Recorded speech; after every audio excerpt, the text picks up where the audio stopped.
Good evening, everyone, and welcome to a very informal reading number 396 of the It's About Time Writers Reading Series.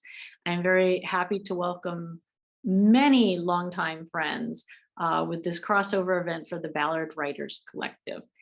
Ballard Writers Collective was founded in 2011, otherwise known as 2010, otherwise known as the year that I got remarried and the year before my father's stroke. I love to remember things when they're on even numbers. Tonight we have 4 members, and anyone else who would like to do open mic, please let me know, of the Ballard Writers Collective. Oh, good, that adds to our collection with Carol.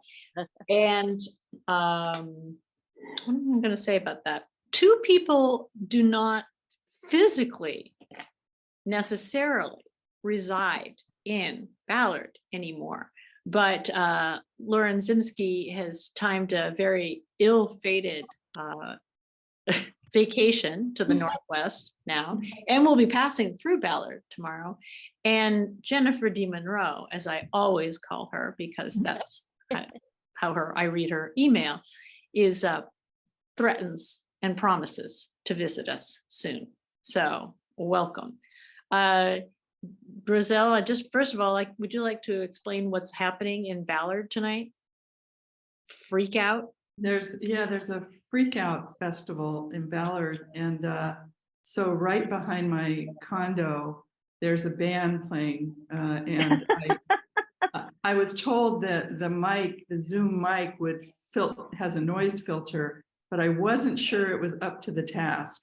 I mean, the walls are kind of shaken. So anyway, I am in a conference room. Luckily it was empty, so that's why my lighting is so bright tonight.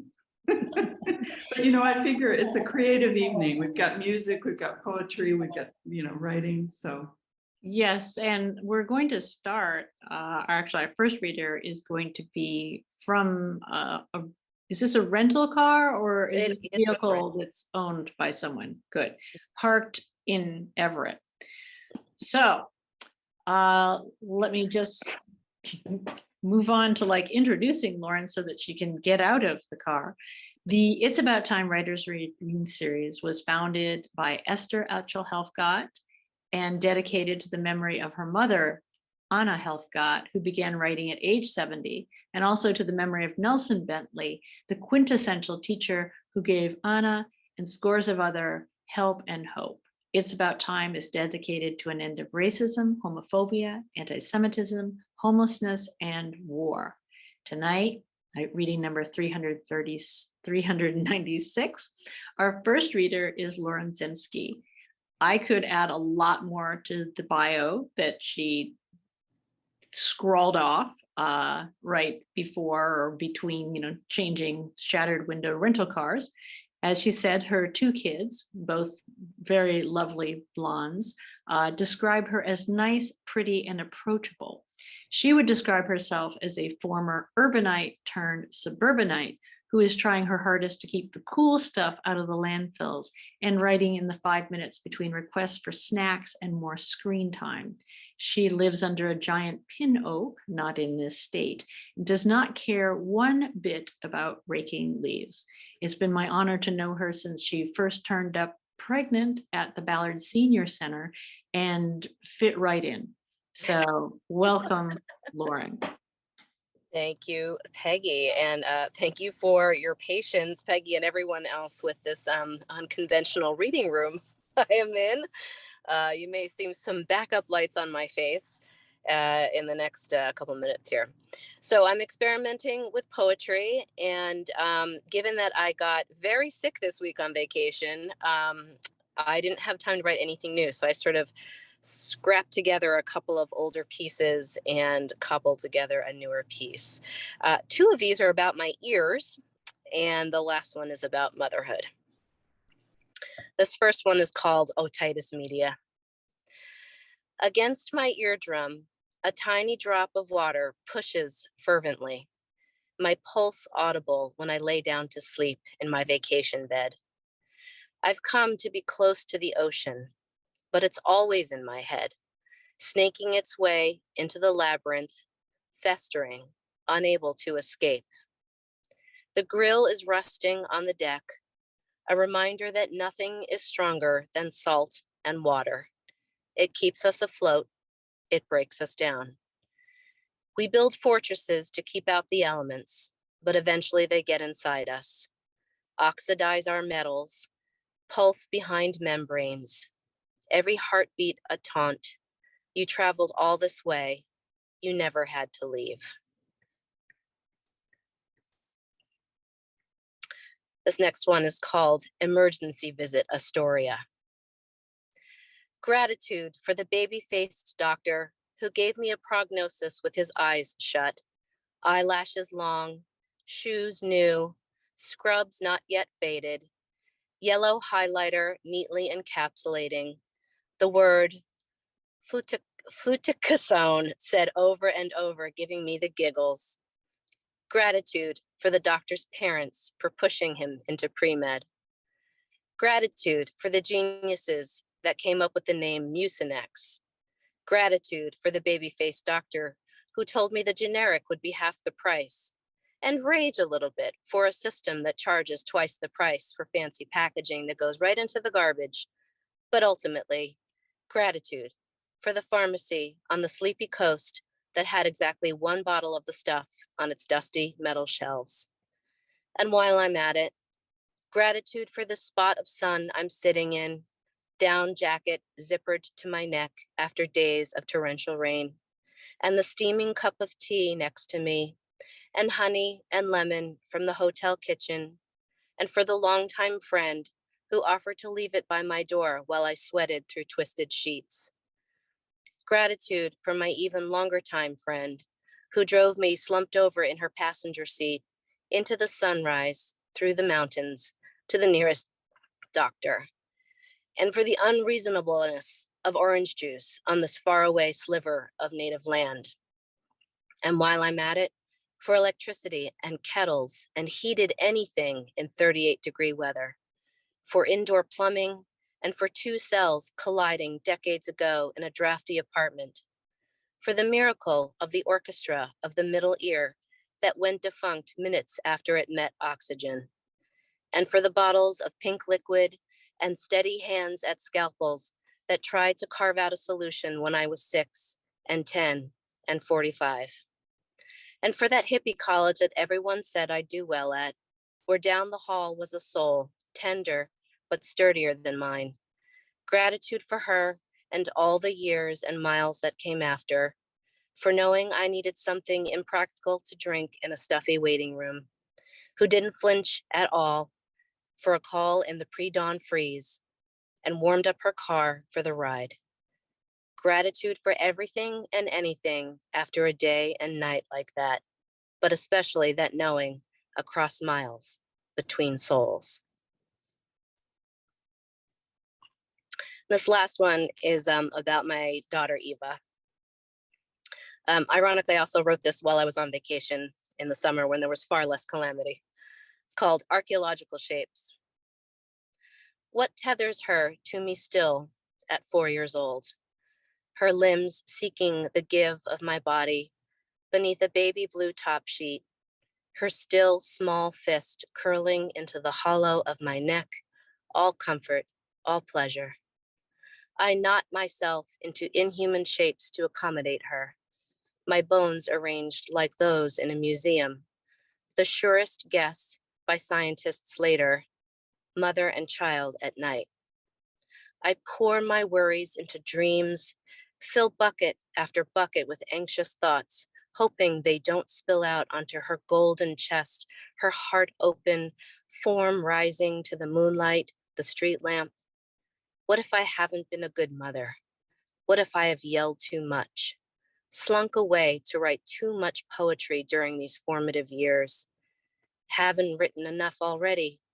My legacy a messy house and stacks of unread books piled around us. None of it seems to matter to her late at night when she stumbles, dolly tucked under one arm, toward my side of the bed. All she wants is the surety of my presence, the warmth of our organs nearly touching, just a thin layer of skin and blood separating us, My body holding all the doubts, the what ifs, so hers can splay, her arms at rest, her tiny toes tracing calligraphy into my lower back. Oh, Lauren, you make me so proud. Oh, You've been so up and down, when you first volunteered, and then you're like, oh no, I won't have anything. And then I don't have any thoughts. And and here you are. It's like every, force of nature has tried to knock you off your feet, and still you sit there showing that probably the best place to read from is actually in a car. mm, Lighting, the sound, exquisite. The color. wonderful. Yeah. Well, thank you for the encouragement always, and for just literally reminding me in the 11th hour to turn in all the stuff and sign all the documents and get me moving. You really pull the best stuff out of me. Thank you. I love to poke you, because whenever I give Lauren a little poke and say, oh, I saw this little thing and I think you should try out. And then by God, she does it. So Ugh. that's why she makes me proud in so many ways. So now I completely understand. I want you out of that car. You can watch the others. You can watch the others reading another time. And I will. Thank you, everybody. I will come back and I will listen to you later. Alexandra Dane writes about the body in memoir, essay, and blog at her. I used to be able to say this. The word when it's your name is your blog. Eponymous. Don't, I can't go there tonight. January 2023, her piece Itch will be published in River Teeth. Her work also appears in San Fidel Press, American Writers Review 2020, the Writers Workshop Review, and Lunch Ticket. Her memoir, Manuscript in Progress, Cope, an Imperfect Story, explores coming of age twice at the mercy of cancer, once as a young caregiver for her mother, and then as a patient herself. Alexandra Dane is grateful for the two lives. When not writing, she is knitting. Welcome. Thank you, Peggy. So I'm reading a piece. It's old and new. You'll get the new part. And it's titled Brave Cake. I pause the spoon midair, mid-carton. Ice cream containers glare back at me, the freezer light illuminating too many choices, and also the clothes I have worn for 3 days. I'm wandering and eating and weeping barefoot in the dark kitchen. The time is midnight, March 2020. Piled pandemic shopping casts long shadows around me. The early days of panic. Then I remember the power of cake. Another March. I was 24 years old, exhausted and caregiving beyond my abilities, when I discovered that cake was a superpower. In the upstairs bedroom, my mother battled cancer. Fear hovered over the house. One morning, very early, I dusted off her dented pans and deployed baking to spar with the great loss ahead. White chocolate swirled, fruited, sugared, sponged, round, square, layered, stacked, frosted in buttercream or shaken with powder, cracked with walnuts or plain with cream. I carried still warm slices upstairs to her on a grandmother's china plate. Cake, baked early in the morning, made the day worthy. No matter if she took a bite or not, or the cake had risen or fallen, heart in the tender crumb held us up. 37 years later, a virus spreads and death hovers on a global scale. I slam the freezer door shut and get to work. At dawn, I tie on an apron quick with the surety of determination. The sun rises, espresso hisses. My grown children sleep upstairs. They are well for now, but nothing is certain. I choose a baking book and secure my hair, pull out the same scarred and misshapen tins packed up when my mother died. Not just any cake will do. No plastic box, gaudy, store-bought excuse for cake. Instead, cake made from scratch. Softened pale butter, toasted cane crystals, generous teaspoons of vanilla, almond, coffee. The tenuously bound flour hand-turned into a yellow batter with yolk, folded with the morning air. The first cake of the day against COVID-19 is a Victorian sponge, sifted, macerated, whipped, then lovingly layered.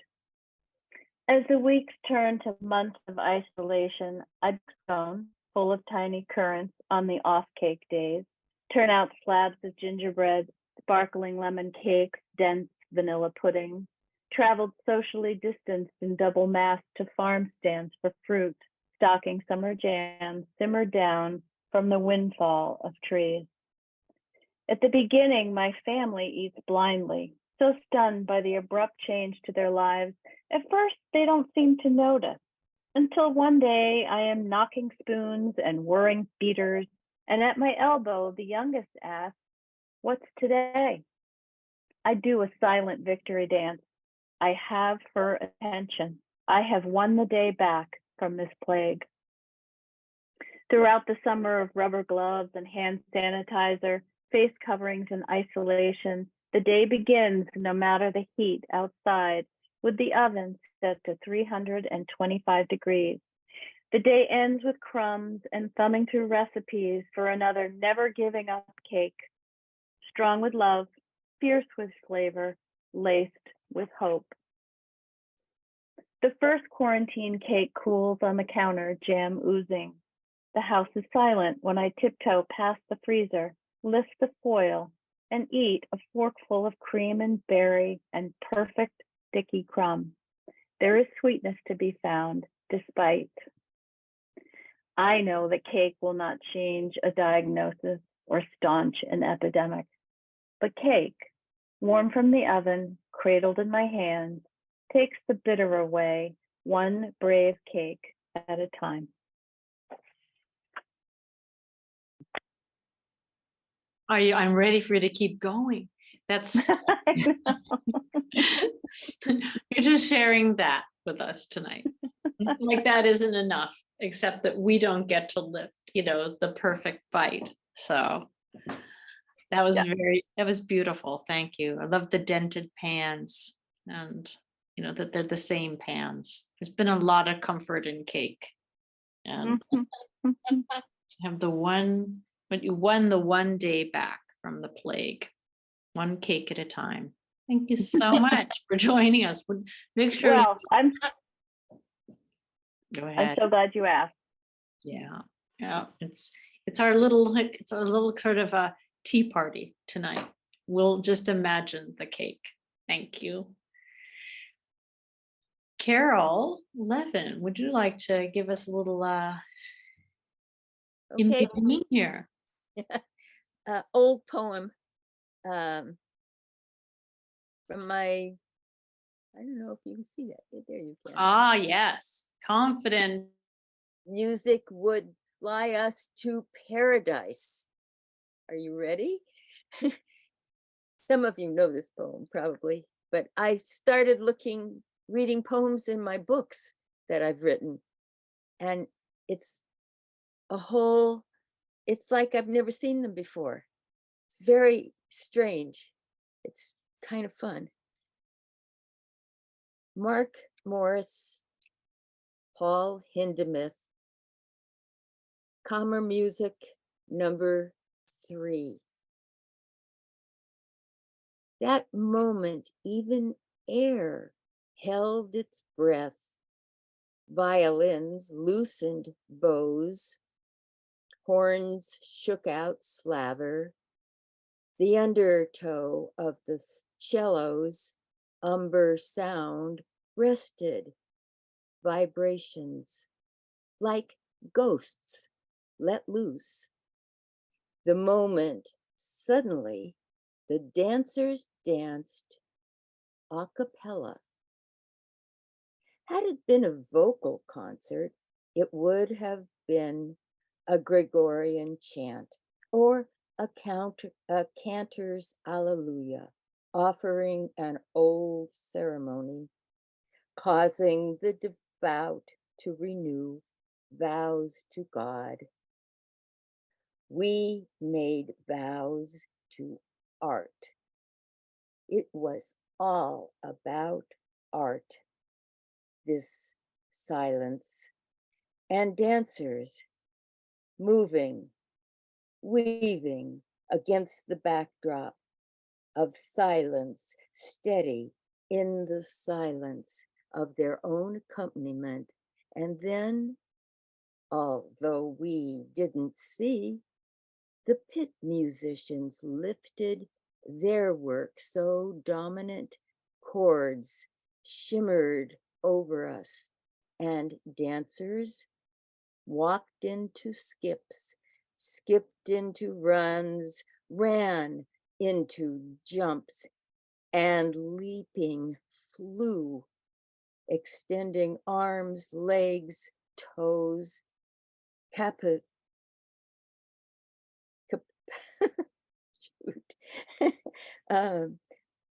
and existence religiously exaggerated until we couldn't sit, couldn't stand to sit still.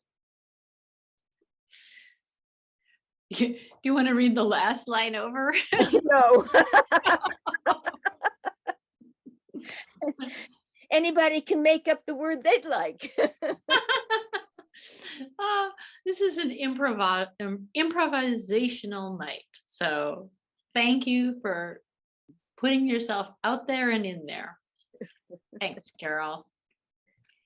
All right, now Roselle Kovitz co-authored The History of Public Broadcasting with John Witherspoon, worked in public broadcasting and as a communication consultant. She backed into writing poetry about a decade ago and enjoys the dance with mystery that writing offers. During the pandemic, she wrote a children's storybook featuring the unparalleled presence of a tree and its bunny buddies, which she submitted to a boutique publishing house just last month. Welcome, Roselle. Thanks, Peggy. So the poems that I'm going to read tonight reflect on the experience of the pandemic, the fraught times we live in, and some of the things that get me through. I also want to just thank the folks, Peggy and Lauren, who are in my writing group, because some of these poems came directly out of that, and I'll mention the prompts that they came from. The first poem, titled Stepping into the World Again, comes from the first line in January Gill O'Neill's poem, How to Love, and it's the seed that sparked this poem. Stepping into the world again, covered, cautious, carefully wheeling around others, counting feet between, conscious of each exhale for what it might carry. Stepping into the world again, where air is no longer weightless, but thick with fear, more contagious, more deadly than a rogue virus, charged with an unseen urgency that lights up every nerve ending. Not enough to spark or singe yet, but raw, ready to send fireworks in every direction. Stepping into the world again as it spins in an unfamiliar orbit, toe first in the gathering current, wary of where it will take you. The next poem grew from Jane Hirschfield's reference to a strange and frightening creature in her poem, Each Moment a White Bull Steps Shining into the World. Ride of our lives.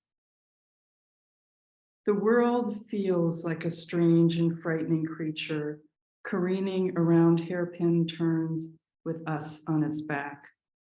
We pull at the reins, dig our heels in its sides, say, whoa, hoping it will slow, stop the thunderous pounding. Around each hard turn, another calls this creature on as we bounce and flail, duck and sway, to avoid branches, offering a strange refuge if we could only grab hold, swing ourselves off this runaway, return to the ground we take for granted.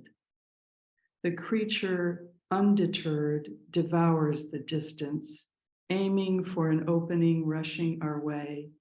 With muscles straining against momentum, it slows just short of an edge, trembles where the ground gives way, drops to its knees.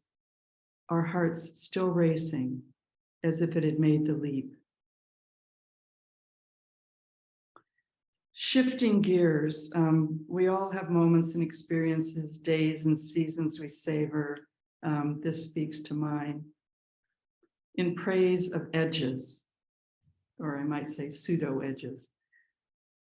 I savor edges, the nearly moments before moments, the not fully bloomed Thursday evenings, slant light brushing the brick storefront on a fall afternoon, a slight hum at dawn, the smell of freshly ground coffee as it's spooned into the filter, a rosebud's petals still gathered in a collective hug, fingering a letter from a friend or lover before it's opened, the surrender just before sleep, the soft body and mind upon waking, hills and valleys in the comforter as light blooms on the window blinds.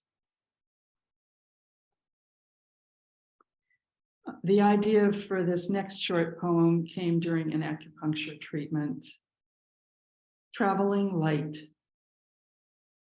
From 93 million miles away, a bud of light arrived, just in time for me to notice it beside a vent in the ceiling, while thin needles did their subtle work, reminding invisible rivers of chi in me of their natural flow. That fleeting bloom, a sign of the distance we travel for the smallest glimpse of light. And during the pandemic, we all had our obsessions. I became fascinated with big wave surfer Laird Hamilton, and he also co-invented toe-in surfing. Especially his legendary ride in Chapu, Tahiti. I'm not sure if I say that right.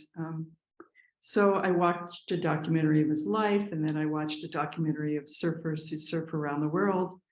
And I wondered what it was that drew Laird Hamilton and other big wave surfers to ride these behemoths. So this last poem was a result of that wondering. It's called The Ride, and there's an epigraph. You can stop the waves. You can't stop the waves, but you can learn to surf. Jon Kabat-Zinn. Maybe it's the heart that tows you out, lets you go on the rising water, not knowing how far you'll ride or when you'll fall into the deep, the churn or dangerous shallow, where sharp edges are deceptively beautiful.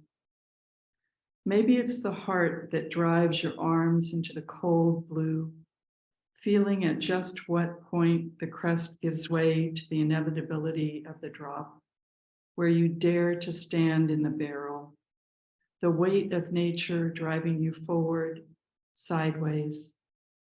Maybe it's the heart that lets currents take you this way and that in mysterious cycles, floating along the edge of vastness, as enigmatic below as the expanse above. Maybe it's the heart that draws you into liquid, the same waters where you were shaped, where you too crested, pushed forward, sideways into life, where breath first breathed you, where you moved with ancient tides, plunged, tumbled through white water, an invisible force holding you below the surface until you rose, disappeared into mist. Thank you so much. I want to acknowledge a woman who not all of you have met, but Sally Hedges Blanquez is the person who told me about the poetry of resilience that some of us, did together, and recognized, the January Gail O'Neill poem. So thank you there's been so many wonderful resources really over the pandemic. And I think that quite often I take time out to say that just the fact that we are able to be online together and now have podcasts that are later available on the Seattle Public Library site and the YouTube channel, there have been so many different silver linings in terms of, it was always a dream to be able to share this. And so now, our words, your words can travel all over the world if you choose. So thank you so much, on a small wave or a big wave. All right. Well, I can't believe it unless there's another open mic, but I say the words, our final reader tonight, Jennifer D. Munro, as I love to say, is an avid but inept bird watcher and knitter. She volunteers at a wildlife rescue center where she wrangles ducklings and spreadsheets. She's a 2-time Pushcart Prize nominee, a top 10 finalist in the Irma Bombeck Global Humor Competition, and winner of the National Society of Newspaper Columnists blog contest in the Blogs Nobody Reads category. I tried. It's harder than you think there. I never got any notice there. Her prose has appeared in numerous publications, including Salon, Alaska Airlines Beyond, Literary Mama, Ninth Letter, North American Review, Gulf Coast, Boulevard, Best American Erotica, Full Grown People, The One I Can't Say, Ziziva, and The Bigger, the Better, the Tighter, the Sweater, 21 Funny Women on Beauty and Body Image. She once sold the world's known supply of organic miso in one day to an end-of-the-world cult, but is now much more content with her work as a freelance copywriter, a cat-approved work-from-home career, unless there's a fight over who's sitting where. Welcome, Jennifer. I really connected with Peggy the day that I adopted my son, because Peggy wrote an article about it in the Ballard News Tribune, and she went through great lengths to keep it anonymous so that Sam's, I call him Ben in my writing, but so that his name wouldn't be in the article. And but when it came out, he ran around showing it to everybody, and his teacher and everyone. So much for anonymity. So my title for this was Fungus Among Us. But Lil is watching. She's my current teacher, and she might have ideas she's teaching about theme. And so it's like, I think maybe it needs a different title. So anyway, thank you, Peggy, for being there on a very important day. At bedtime on the day that we adopted our 9-year-old son, he said, "Look at my feet." Ben sat on the hallway stairs and pulled off his socks. Welcome to motherhood, I thought, backing away as Ben turned the soles of his feet toward my husband and me. "No, I don't need to touch them," I answered calmly, then snapped, "Don't you touch them either." "Why not?" he asked. I did not say, because those are the most disgusting things I've ever set eyes on outside of that little dog we passed after it had been attacked by that big dog and the little dog's eyeball was hanging out of its socket. I answered, because that looks contagious. As in, I am repulsed. I've been walking on the same floor as those infectious mushroom plantations. As in, you would not want to get whatever's on your feet anywhere near your privates or scalp. I asked him, how long have they looked like that? A couple of weeks. Ben had no concept of time, but suffice it to say, this meant his feet had looked leprous for a good long while. Why didn't you say anything until now? I asked him. I don't know. He didn't say, because I thought you'd call off the adoption if you saw that my feet looked like they have a disease only Jesus could heal. Still, the timing couldn't be a coincidence. He harbored this secret until we'd signed on the dotted line, crossing our T's and dotting our I's, until the return and exchanges policy with the state's foster care system had expired. He was ours forever now, and he knew it. He'd stood with us before a black-robed judge who banged her gavel. He had a new surname, which my mother had engraved on a silver bracelet that he now wore around his wrist. We'd been trying to discover the source of the smell in our house for a week.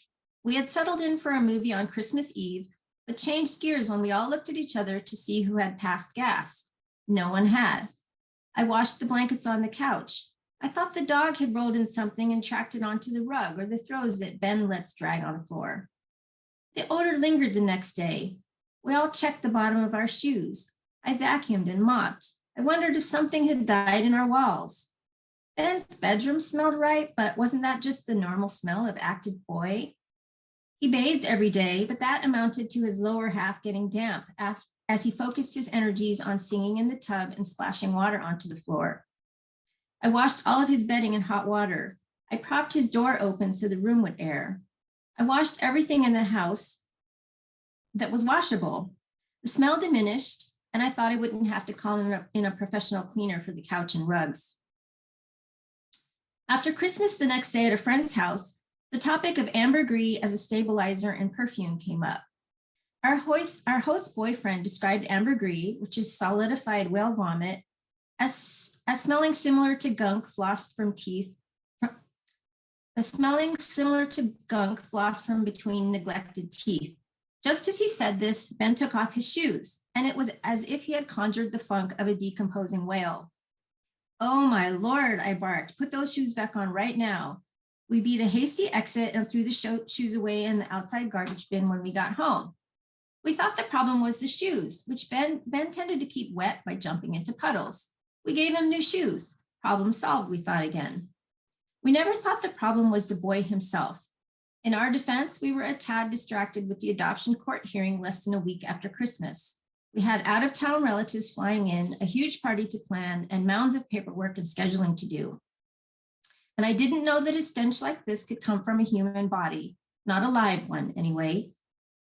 More experienced parents might have thought to check the child himself, having grown used to expert detection during the first year of their child's life, when they had to figure out why baby was screaming, solving for X and Y without knowing the equation. Soiled diaper, upset tummy, hot, I hate the wall color, Barney sucks, give me Pink Floyd. But we'd never had to hold a baby's bottom up to our schnozzes to sniff for evidence of one job done and another in need of doing.